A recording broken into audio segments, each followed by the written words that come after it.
Hi hello friends, இன்றைக்கி ஒரு சூப்பரான கோட் லிவர் செமி கிரேவி எப்படி பண்ணுறதுன்னு பார்க்கலாம். ஃபஸ்ட்டு ஈரல் எடுத்து மஞ்சத்தூள் போட்டு நல்லா வாஷ் பண்ணி எடுத்து வச்சுக்கலாம். அப்புறம் தேவையான இன்க்ரீடியன்ட்ஸ்லாம் பார்த்துக்கலாம். வெங்காயம், தக்காளி, இஞ்சி, பூண்டு இதெல்லாமே தனித்தனியாக அரைச்சி ஒரு கப்பில் எடுத்து தனியாக வச்சுக்கலாம். அப்புறம் மசாலாஸில் காஷ்மீரி சில்லி பவுடர், கரம் மசாலா, கொத்தமல்லி தூள், அப்புறம் ஒரு ஸ்பூன் பெருஞ்சீரகம் எடுத்து வச்சுக்கலாம்.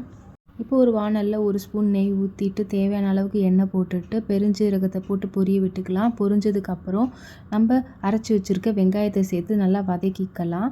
அதுக்கப்புறம் ஒரு சிட்டிகை மஞ்சத்தூளும் போட்டு நல்லா வதக்கி விட்டுப்போம். அதுக்கப்புறம் இது கூடயே அரைச்சி வச்சுருக்க இஞ்சி பூண்டு விழுதும் சேர்த்து வதக்கி விட்டுட்டு இது ரெண்டும் வதங்கினதுக்கப்புறம் தக்காளியும் சேர்த்து நல்லா வதக்கிட்டு உப்பு போட்டு நம்ம தேவையான மசாலாஸ் எல்லாமே இதில் ஆட் பண்ணிக்கலாம். அதையும் சேர்த்து நல்லா வதக்கி விட்டுட்டு மசாலா கரிஞ்சிடாமல் இருக்க தேவையான அளவுக்கு தண்ணி ஊற்றிக்கலாம்.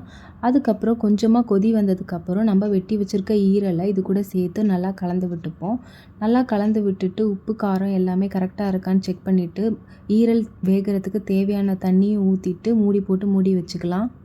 அடிக்கடி மூடியை திறந்து லைட்டாக கிண்டி விட்டுக்கிட்டே இருங்க, அடி பிடிக்காத அளவுக்கு. ஈரல் ஒரு 10 நிமிஷத்தில் வெந்துடும். செமி கிரேவியாக வேணும்னா செமி கிரேவி வர வரைக்கும் நல்லா கிண்டி விட்டுக்கிட்டே இருங்க. கடைசியாக கொத்தமல்லி தலையை தூவி விட்டு நாம் இறக்கி வச்சுக்கலாம். அவ்வளோதான், ஈரல் கிரேவி ரெடி ஆகிடுச்சு.